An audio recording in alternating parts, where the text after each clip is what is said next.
គ្រប់គ្រងរដ្ឋាភិបាលកម្ពុជាឯករាជ្យ$23យើងនឹងមានព្រួយផ្ដើមគំនិតយើងនឹងមានសកម្មភាពកាន់តែក្រឹកក្រែងដើម្បីបញ្ចប់របបហ៊ុនសែនហើយខ្ញុំសូមនិយាយជម្រាបបងប្អូនចាស់ណាយើងធ្វើវិភាគពីរបបហ៊ុនសែននេះថារបបហ៊ុនសែននេះនៅគង់វង្សដល់ណាបានប្រមាណខ្ញុំមិនថាឆ្នាំទេបានប្រមាណខែទៀតរបបហ៊ុនសែននេះទាល់ច្រកហើយពីព្រោះឥឡូវណាគឺអន្តរជាតិទាំងមូលគេពួតដៃគ្នាកំចាត់ចោលកាលមុនបើហ៊ុនសែនគាត់ធ្វើបាបតែប្រជារាស្ត្រខ្មែរគាត់ធ្វើបាបតាមចិត្តហើយធ្វើបាបដល់ណាដល់ណីក៏មិនដឹងជារឿងបំរាស់យ៉ាងម៉េចតែឥឡូវនេះគាត់ប៉ះដល់ផលប្រយោជន៍អន្តរជាតិពលរដ្ឋអន្តរជាតិដែលគេរងគ្រោះដោយសារសកម្មភាពចោលហ្នឹងគឺគេប្រតិកម្មគេថាត្រូវតែកំចាត់ចោលត្រូវកំចាត់ចោលព្រោះអាចោលអាក្បាលម៉ាស៊ីនវាអាទីតាំងធំជាងគេរបស់វាគឺនៅប្រទេសកម្ពុជានៅលើទឹកដីប្រទេសកម្ពុជាដែលមានហ៊ុនសែនជាអ្នកការពារអញ្ចឹងគេត្រូវកំចាត់ចោលនៅណាគឺគេកំចាត់ដែរដល់គេកំចាត់ចោលខ្ញុំថាមិនយូរមិនឆាប់កំចាត់ចោលហើយបើពេលកំចាត់ចោលគឺកំចាត់ហ៊ុនសែនដែរព្រោះវាដោយណាកំចាត់ចោលវាដោយទាំងហ៊ុនសែនព្រោះហ៊ុនសែនរស់ជាមួយចោលណាអញ្ចឹងទីមួយសត្រូវធំគ្រោះថ្នាក់ធំដែលហ៊ុនសែនប្រឈមមុខគឺអន្តរជាតិដូចជាកម្លាំងអន្តរជាតិឥឡូវនេះគេយល់ច្បាស់ណាត្រូវតែកំចាត់ចោលហើយ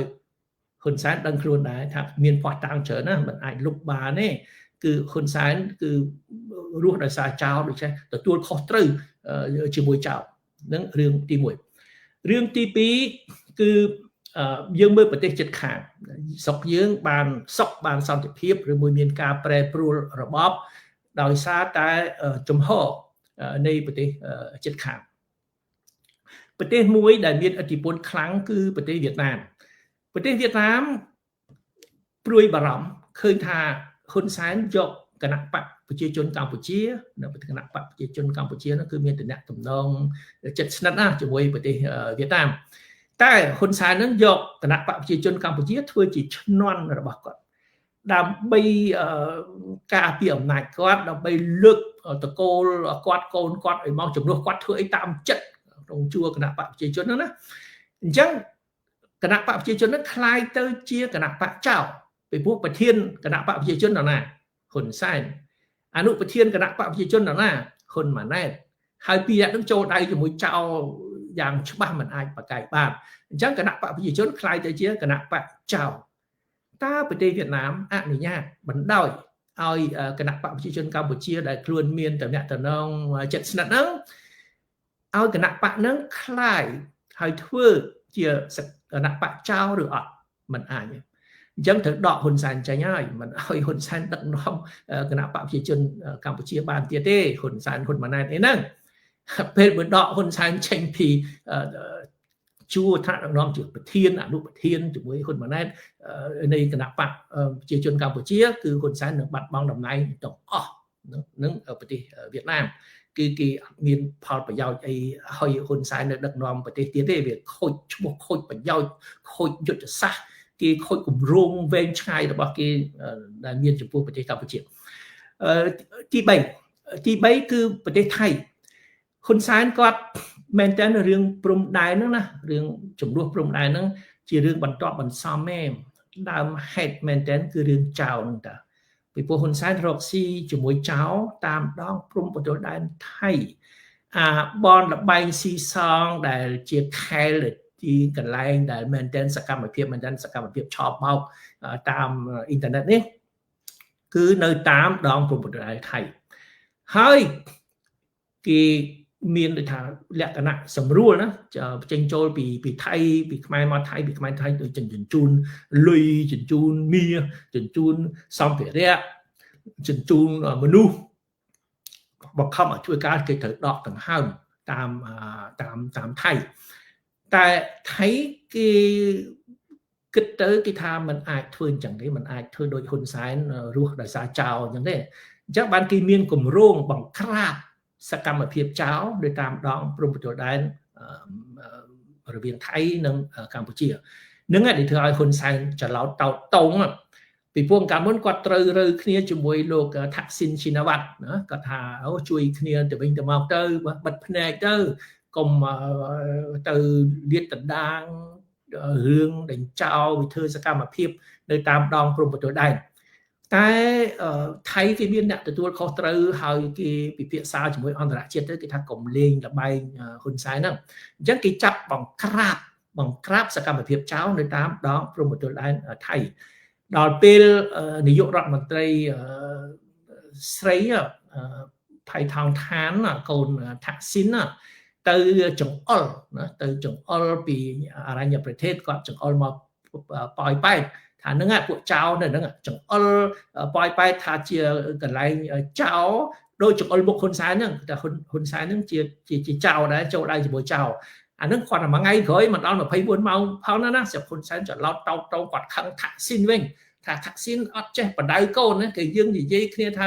បិទភ្នែកយើងជួយគ្នាទៅវិញទៅមកស្រាប់តែមិនឲ្យកូនខ្លួននឹងឡើងធ្វើនាយករដ្ឋមន្ត្រីនឹងមកចង្អុលថាសឿទៅចង្អុលមុខគាត់ចង្អុលចៅនៅស្រុកខ្មែរគឺចង្អុលមុខហ៊ុនសែនព្រោះហ៊ុនសែននៅជាមួយចៅ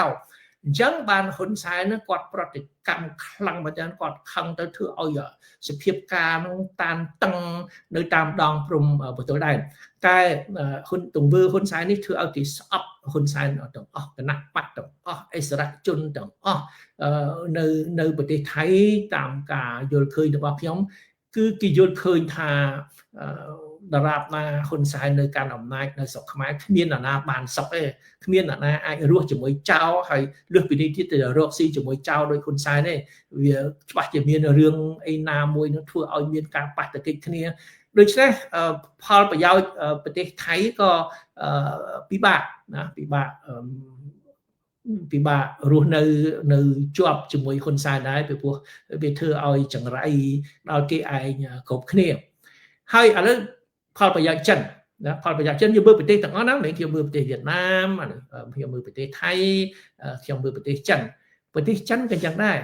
គេជួយបើថាខ្មែរយើងកម្ពុជាទៅច្បាំងជាមួយអាមេរិកអីប្រហែលគេជួយប៉ុន្តែដល់មកប៉ះទង្គិចជាមួយថៃចិនគេថ្លឹងថ្លែងគេថាផលប្រយោជន៍គេនៅថៃផលប្រយោជន៍យុទ្ធសាស្ត្រភូមិសាស្ត្រនយោបាយអីទាំងសេដ្ឋកិច្ចទាំងអីផងនៅថៃវាច្រើនវាធំជាងវាសំខាន់ជាងនៅប្រទេសកម្ពុជាដូច្នេះគេអត់ជួយហ៊ុនសែនឲ្យទៅតតាំងជាមួយថៃទេ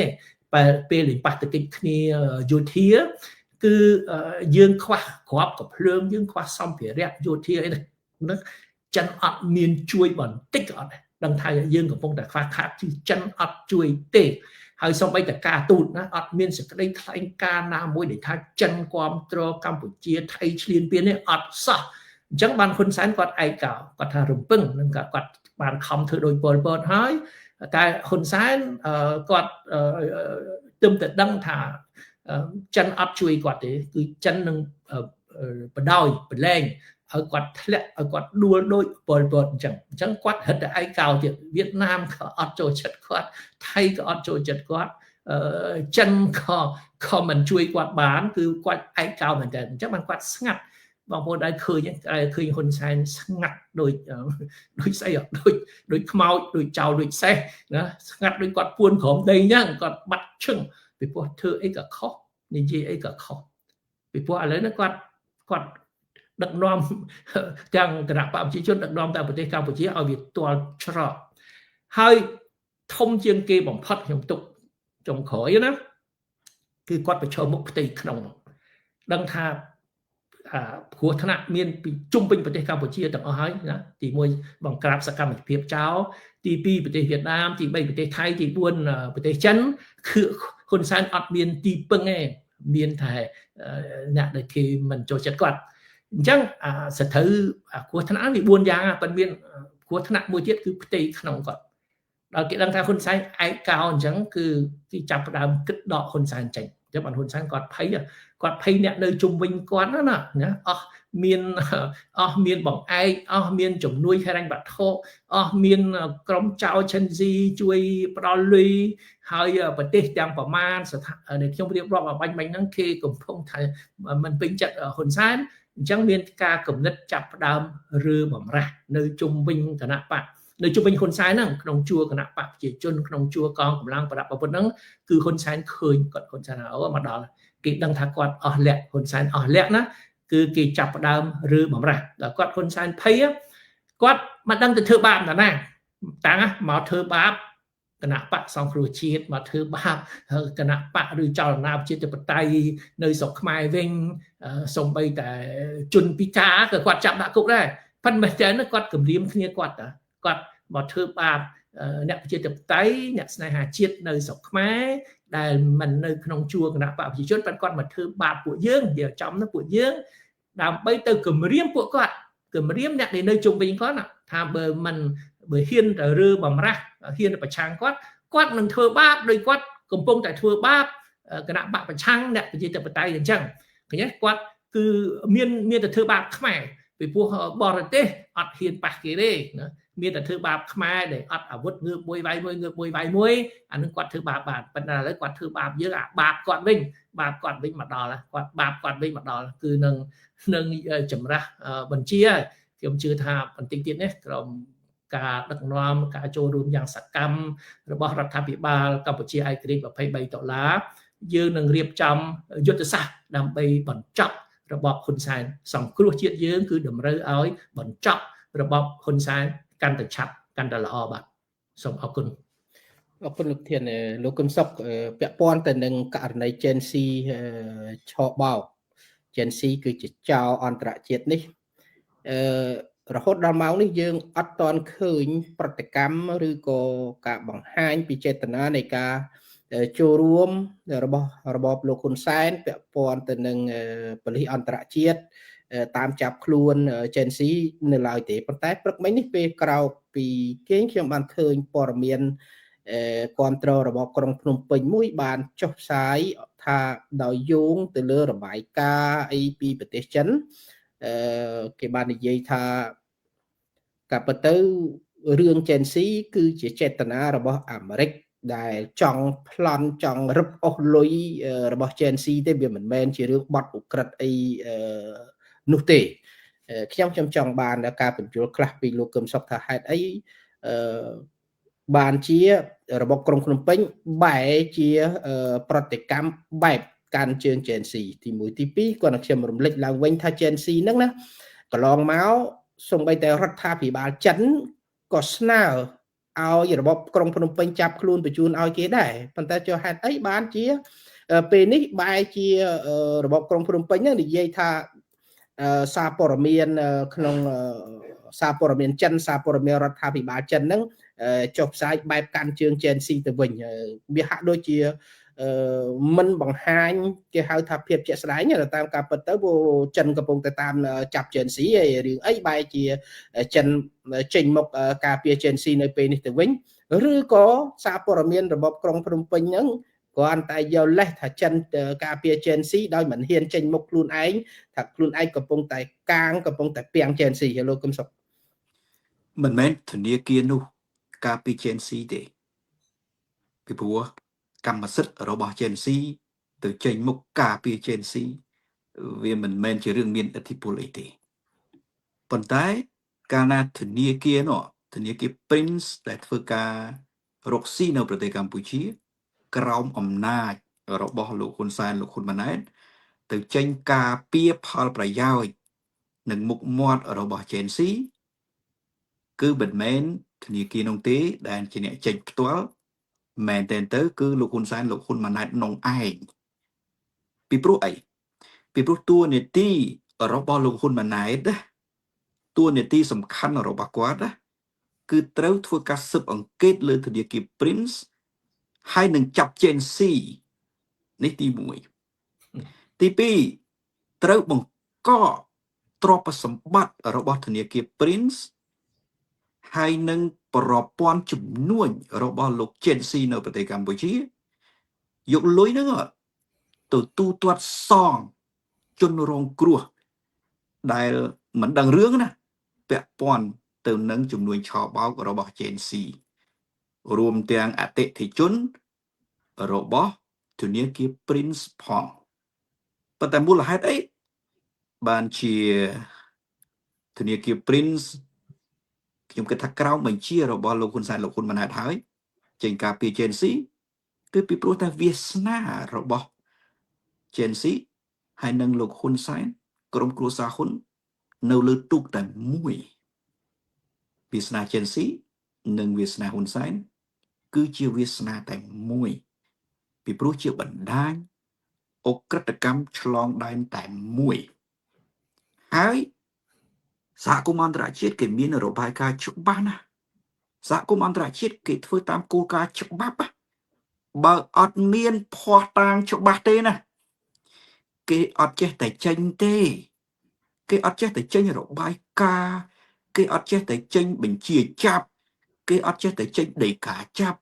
គេអត់ធ្វើអញ្ចឹងទេគ្រប់ប្រតិបត្តិការសូម្បីតែពាក្យពេចន៍និយាយគឺត្រូវតាមក្របខ័ណ្ឌច្បាប់អន្តរជាតិទាំងអស់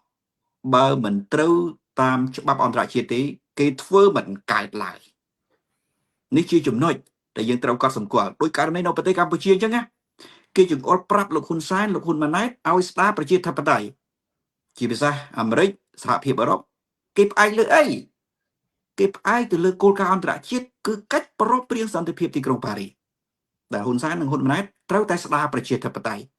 សហគមន៍អន្តរជាតិកាលណាគេដាក់ចេញហើយគឺស្របតាមគោលការណ៍ច្បាប់ដែលមានហើយនិងមានភស្តុតាងរឹងមាំច្បាស់លាស់ទើបគេចេញទៅរួចប៉ុន្តែខ្ញុំក៏សម្គាល់រឿងមួយទៀតករណីលោកហ៊ុនសែនចេញការពី Gen Z នេះណាស្មើនឹងលោកហ៊ុនសែនធ្វើសត្រូវពីរយ៉ាងជាមួយសហរដ្ឋអាមេរិកហើយមិនមែនជាសត្រូវតូចតាចទេណាសត្រូវធំបំផុតសត្រូវទី1 Gen Z គឺជាអក្រិតជនអន្តរជាតិដែលអាមេរិកអង់គ្លេសកូរ៉េខាងត្បូងមានទាំងសិង្ហបុរីចិនផងសហគមន៍អន្តរជាតិទាំងមូលតាមចាប់ត្រង់ណាដែលថាធ្វើជាសត្រូវអាមេរិកនៅត្រង់ថា Gen Z ហើយនឹងប្រព័ន្ធហិរញ្ញវត្ថុលៀងលុយកខ្វក់របស់គាត់មានឈ្មោះលោកហ៊ុនសែនដែរនោះទៅលួចលុយពលរដ្ឋអាមេរិកគ្រាន់តែគេរកឃើញ$15,000 លានក្នុងពេលបច្ចុប្បន្នហើយជុកបណ្ដាញជនជាតិចិនជាង10នាក់ផ្សេងទៀតតើប៉ុន្មានពាន់លាន$ទៀតដែលលួចលុយពីពលរដ្ឋអាមេរិកធ្វើឲ្យអាមេរិកខាត់បងសម្បើមណាមិនត្រឹមតែខាត់បងទេអាមេរិកខ្លួនឯងក៏បាក់មុខមាត់ដែរសុកឲ្យបណ្ដាញត្រឹមលោកហ៊ុនសែនត្រឹម Gen Z ទៅលួចលុយពីពលរដ្ឋអាមេរិករាប់ពាន់លាន$ទៅកើតណានេះទី1ដែលលោកហ៊ុនសែនធ្វើជាសត្រូវជាមួយអាមេរិកហើយអាមេរិកកាំងមិនអាចលើកលែងបានទេចំណុចទី2វាអាចមានបណ្ដាញពាក់ព័ន្ធនឹង Gen Z ដែរលើការផ្ទេរមាសពីកម្ពុជាទៅប្រទេសចិនឬយកមាសរបស់កម្ពុជាទៅដាក់នៅប្រទេសចិនត្រង់ហ្នឹងធ្វើជាសត្រូវរបស់អាមេរិកធំជាងបណ្ដាញអ ுக ្រិតកម្មឆ្លងដែនទៅទៀតនៅត្រង់ណានៅត្រង់ថាចិននិងសហរដ្ឋអាមេរិកកំពុងតែប្រជែងគ្នាលើរូបិយប័ណ្ណរៀងខ្លួនសហរដ្ឋអាមេរិកលុយ$អាមេរិកដែលជាមូលដ្ឋានទូទាត់ពាណិជ្ជកម្មអន្តរជាតិរីឯចិនចង់ដើរតួនាទីឲ្យលុយយន់របស់ខ្លួនคล้ายទៅជាលុយដែលមានឥទ្ធិពលរូបិយប័ណ្ណដែលមានឥទ្ធិពលក្នុងការទូទាត់ពាណិជ្ជកម្មអន្តរជាតិដោយលុយ$អាមេរិកដែរអញ្ចឹងហើយបានជាចិនប្រឹងប្រមូលមាសប្រឹងទិញមាសហើយប្រឹងចុះកិច្ចព្រមព្រៀងជាមួយនឹងបណ្ដាប្រទេសសម្ព័ន្ធមិត្តនានាឲ្យយកមាសទៅដាក់នៅប្រទេសចិននេះលោកហ៊ុនសែនដែលចុះកិច្ចព្រមព្រៀងយកមាសទៅដាក់នៅប្រទេសចិនហ្នឹងណាស្មើនឹងប្រកាសធ្វើសង្គ្រាមជាមួយសហរដ្ឋអាមេរិកលើពាណិជ្ជកម្មអន្តរជាតិហើយសង្គ្រាមនេះណាមិនមែនជាសង្គ្រាមតូចតាចទេពីព្រោះគឺជាការដណ្ដើមគេហៅថាមហាសក្តានុពលរវាងគ្នានៃសហរដ្ឋអាមេរិកនិងចិនហើយលោកហ៊ុនសែនបច្ចុប្បន្នកំពុងយកមាសទៅដាក់នៅប្រទេសចិនឬមានផែនការយកមាសទៅដាក់នៅប្រទេសចិនគឺជាការប្រឆាំងទៅនឹងសហរដ្ឋអាមេរិកហើយក្នុងគោលការណ៍រក្សាទុនបំរុងអន្តរជាតិឃើញទេដូច្នេះសង្គ្រាមពាណិជ្ជកម្មអន្តរជាតិក្នុងការដណ្ដើម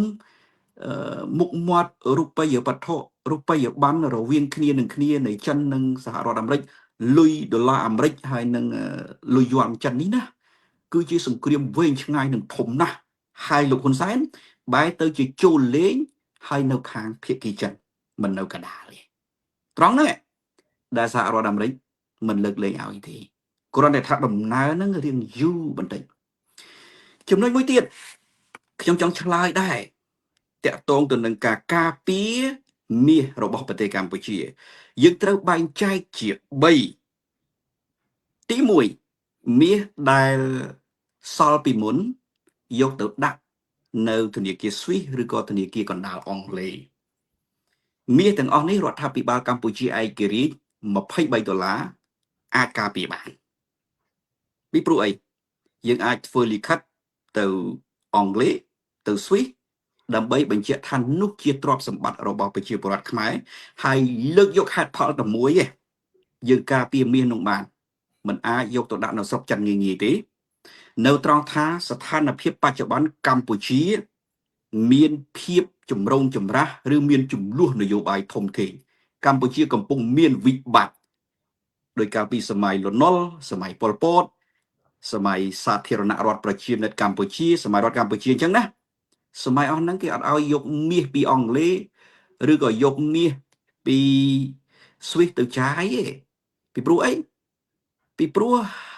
ប្រទេសកម្ពុជាកំពុងតែមានវិបត្តិនិងមានចំនួនស្ថានភាពបច្ចុប្បន្នក៏អញ្ចឹងដែរកំពុងតែមានវិបត្តិនិងមានចំនួនដូច្នេះมันអាចយកមាសរបស់ប្រទេសជាតិហ្នឹងទៅចាយបានទេជាពិសេសភាគីណាក៏ដោយរដ្ឋាភិបាលរបបភ្នំពេញក៏ដោយរដ្ឋាភិបាលយើងក៏ដោយมันអាចយកមាសហ្នឹងទៅចាយបានទេទាល់តែមានសន្តិភាពមួយដែលឆ្លងកាត់ការបោះឆ្នោតដោយសេរីត្រឹមត្រូវនិងយុត្តិធម៌មានរដ្ឋាភិបាលនៅប្រទេសកម្ពុជាមួយតំណាងឲ្យប្រជាពលរដ្ឋខ្មែរពិតប្រាកដអានោះបានយើងអាចយកមាសនោះមកចាយបានឬក៏មកប្រើប្រាស់បានសម្រាប់ជាប្រយោជន៍របស់ប្រទេសកម្ពុជាមិនមែនប្រយោជន៍របស់ក្រុមណាមួយណានេះចំណុចទី1ប៉ុន្តែចំណុចទី2ណាបងប្អូនមាសដែលសល់ពីសម័យមុនប៉ុន្តែនៅធនាគារជាតិកម្ពុជាយើងការពារអត់បានទេមាសហ្នឹងពីព្រោះនៅក្នុងដៃគេហើយមួយទៀតមាសដែលគេផលិតថ្មីក្នុងមួយឆ្នាំមិនតិចជាង4តោនទេមាសហ្នឹងក៏យើងការពារមិនបានដែរពីព្រោះនៅក្នុងដៃគេនៅក្នុងដៃរបស់របបក្រុមគ្រួសារហ៊ុនដូច្នេះដើម្បីអាចការពារមាសនៅប្រទេសកម្ពុជាបានលុះត្រាតែបងប្អូនប្រជាពលរដ្ឋចូលរួមផ្លាស់ប្ដូររបបក្រុងភ្នំពេញចេញហើយយើងរៀបចំរដ្ឋាភិបាលមួយដែលអាចធ្វើការជាមួយសហគមន៍អន្តរជាតិយើងរៀបចំប្រទេសឡើងវិញយើងអាចការពារផលប្រយោជន៍របស់ប្រជាពលរដ្ឋខ្មែរការពារមាសរបស់ប្រទេសកម្ពុជាការពារធនធានធម្មជាតិរបស់ប្រទេសកម្ពុជាទាំងការពារអាយុជីវិតរបស់ប្រជាពលរដ្ឋខ្មែរមិនឲ្យចេះតែគេបាញ់ស្រេចតែនឹងចិត្តរួចហើយគ្មាននរណាទៅរកខុសត្រូវដោយបច្ចុប្បន្ននឹងទេម្ល៉េះហើយចំណុចសំខាន់បំផុតគឺយើងខ្ញុំត្រៀមធ្វើអ្វីដែលយើងខ្ញុំអាចធ្វើបានដើម្បីការពារផលប្រយោជន៍របស់ប្រទេសកម្ពុជាប៉ុន្តែរឿងខ្លះត្រូវការចូលរួមរបស់ប្រជាពលរដ្ឋខ្មែរខ្ញុំសូមបញ្ជាក់ដោយខ្លីថាដូចជាមាសនៅឯប្រទេសកម្ពុជាដូចជាអាយុជីវិតរបស់បងប្អូនប្រជាពលរដ្ឋខ្មែរនៅប្រទេសកម្ពុជាយើងមិនអាចការពារបានទេដល់រាប់ណាបងប្អូនចូលរួមជាមួយយើងផ្លាស់ប្ដូរអំណាចក្រុមគ្រួសារហ៊ុនចេញសិនហើយយើងរៀបចំប្រទេសឡើងវិញដើម្បីឲ្យយើងមានតួនាទីទៅការពារបងប្អូនដោយផ្ទាល់នៅប្រទេសកម្ពុជាការពារអាយុជីវិតបងប្អូននិងការពារទ្រព្យសម្បត្តិរបស់ប្រទេសកម្ពុជាយើងសម្រាប់ទុកជូនបម្រើផលប្រយោជន៍ប្រជាពលរដ្ឋខ្មែរអរគុណណាស់លោកកឹមសុខខ្ញុំមិនមានសំណួរបន្តទេប៉ុន្តែមុននឹងបកគលនីតិជូនលោកប្រធានខ្ញុំសូមជម្រាបជូនដល់បងប្អូនចូលរួមជាតិដែលកំពុងតាមដានការផ្សាយបន្តផ្ទាល់ក៏ដូចជាបងប្អូនចូលរួមជាតិដែលកំពុងតែប្រើប្រាស់បណ្ដាញសង្គម Facebook បងប្អូនអាចកត់សម្គាល់បានថាប្រហែលថ្ងៃនេះនៅពេលដែលយើងចុះផ្សាយអំពីបទឧក្រិដ្ឋកម្មអនឡាញចុះផ្សាយអំពីហ៊ុនសែនមានបំណងយកមាសដែលជាទ្រព្យសម្បត្តិរបស់ជាតិយកទៅទុកនៅប្រទេសចិនហ្នឹងគឺក្រុមរបស់លោកហ៊ុនម៉ាណែតដែលយើងហៅថា MMO ដែលគ្រប់គ្រងដោយលោកហ៊ុនម៉ាណែតហ្នឹងគឺចូលមកជេរប្រមាថកាត់ទៀនខ្លាំងមែនទែនដោយសារអី ដោយសារគឺជាក្រុមដែលលោកហ៊ុនម៉ាណែតរៀបចំឲ្យរំខានដល់ការផ្សាយរំខានដល់ការផុសរបស់យើងហើយបើសិនជាយើងទៅឈឺឆ្អាលណាតូចចិត្តស្អិតទ្រូងនឹងពួកគេយើងបាត់បង់ឱកាសក្នុងការនិយាយរឿងពិតនៅក្នុងសង្គមណែពួកហ្នឹងគេតាមបំផ្លាញយើងអញ្ចឹងខ្ញុំសនំពរបងប្អូនទាំងអស់ដែលកំពុងតែប្រើប្រាស់បណ្ដាញសង្គមណាបើពួកនឹងជេរពួកនឹងស្ដីពួកនឹងថាឲ្យតាមតំណើទៅត្រូវធ្វើអ្វីដែលជារឿងពិតអ្វីដែលជាព័ត៌មានក្នុងការការពារផលប្រយោជន៍ទៅដល់ពលរដ្ឋនិងប្រទេសជាតិទៅគឺគ្រប់គ្រាន់ហើយពីព្រោះកាលណាយើងនិយាយត្រូវគឺគេបញ្ជាឲ្យពួកយើងឲ្យពួកគេជាក្រុមនឹងមកជេរប្រមាថកាត់ទៀនយើងបាត់ណាអញ្ចឹងយើងកុំចាប់អារម្មណ៍នឹងពួកនឹងបាទលោកធានដោយសារពេលវេលាដល់ហើយខ្ញុំមិនដាក់សំណួរទេលោកធានអាចអញ្ជើញមានប្រសាសន៍បន្ថែមនៅចំណុចណាដែលលោកធានគិតថាមិនទាន់បានលើកឡើងអញ្ជើញលោកធានខ្ញុំគ្រាន់តែចង់រំលឹកពីគោលជំហរនិងផែនការសកម្មភាពរបស់រដ្ឋាភិបាលកម្ពុជាឯករាជ្យ23ដុល្លារយើងបានប្តឹងនិងប្តឹងតទៅទៀតសូមឲ្យមានការអនុវត្តយ៉ាងត្រឹមត្រូវនិងយ៉ាងពេញលេញនៅកិច្ចព្រមព្រៀងទីក្រុងប៉ារីឆ្នាំ1991ហ៊ុនសែនមិនព្រមទេគាត់មិនចង់ទេពីព្រោះបើអនុវត្តកិច្ចព្រមព្រៀងទីក្រុងប៉ារីការពារព្រំប្រទល់ដែនខាងលិចវាត្រូវតែការពារព្រំប្រទល់ដែនខាងកើតដែរដូចតែគាត់បាន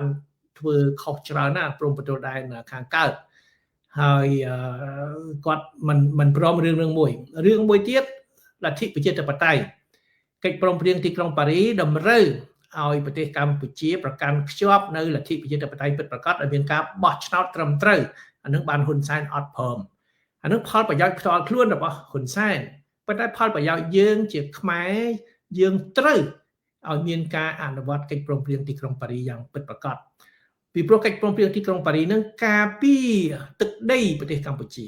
ទាំងខាងលិចទាំងខាងកើតការពារដោយប្រសិទ្ធភាពអត់ចាំបាច់ធ្វើសង្គ្រាមអត់ចាំបាច់បង្ហូរឈាមយើងការពារដោយសារមានការធានាហើយការពារពីអន្តរជាតិដែលធានាដោយកិច្ចព្រមព្រៀងទីក្រុងប៉ារីឆ្នាំ1991អ្វីដែលខ្ញុំចង់បញ្ជាក់ទៀតមានការងារចាំបាច់ដែលរដ្ឋាភិបាលកម្ពុជាឯករាជ្យ23ដុល្លារត្រូវតែធ្វើក្នុងពេលឆាប់ពេលណាយើងបញ្ចប់របបហ៊ុនសែនភ្លាមត្រូវអនុវត្តភ្លាមពីព្រោះរឿងនេះមិនមែនជារឿងនយោបាយសុទ្ធសាធទេរឿងនេះជារឿងឆ្នាំងបាយយើងត្រូវគិតដល់ឆ្នាំងបាយប្រជាពលរដ្ឋជីវភាពរស់នៅប្រចាំថ្ងៃមិនយកតែកិច្ចការគោលការណ៍នយោបាយទៅមកនិយាយត្រូវដោះស្រាយបញ្ហាឆ្នាំងបាយនៃប្រជាពលរដ្ឋដោះស្រាយបញ្ហា3តាក់ទងនឹងឆ្នាំងបាយ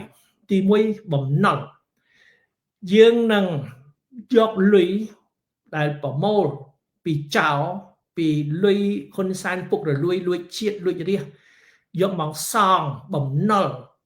ប្រជារាស្ត្រខ្មែរដែលជាពាក់ធនាគារវ៉ាន់កឥឡូវខ្លះអស់សង្គមស្ទើរតែចង់កពីព្រោះអត់លុយសងធនាគាររដ្ឋាភិបាលកម្ពុជាឯករាជ្យ23ដុល្លារនឹងដោះស្រាយបញ្ហាបំណុលលុយយើងនិយាយមកសិតតែរាប់លានដុល្លាររាប់រយលានដុល្លាររាប់ពាន់លានដុល្លារនេះនិយាយមកសិតតែរាប់តោនណា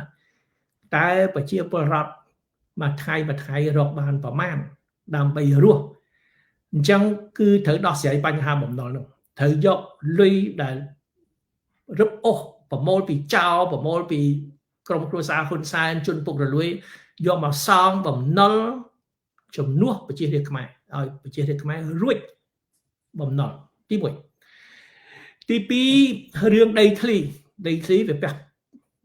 ព័ន្ធឆ្នាំងបាយហើយធំជាងគេហ្នឹងហើយដីធ្លីគឺយើងត្រូវតែបែងចែកដីធ្លីជូនដល់ប្រជាពលរដ្ឋខ្មែរប្រជាកសិករដែលខ្វះដែលអត់ដីធ្លីដូចជាហ៊ុនសែនបានយកដីប្រជាពលរដ្ឋខ្មែរដីរដ្ឋដីរាស្ត្រយកទៅឲ្យក្រុមហ៊ុនឯកជនឲ្យពួកអុកញ៉ាអីក្រុមហ៊ុនវិនិយោគក្រៃខលខូចយកទៅឲ្យពួកវានឹងរាប់ លានដុល្លារណាធ្វើសម្បទានរាប់សិបឆ្នាំរហូតដល់29ឆ្នាំលុបចោលសើរើទៅយកដីហ្នឹងមកចែកប្រជាពលរដ្ឋដែលខ្វះដីអត់ដីហ្នឹងចែកឲ្យបានមានដីធ្វើស្រែធ្វើចម្ការចិញ្ចឹមជីវិតបានគ្រប់គ្រួសារនឹងវិធានការទី2វិធានការទី3ដែលយើងឈប់រកស៊ី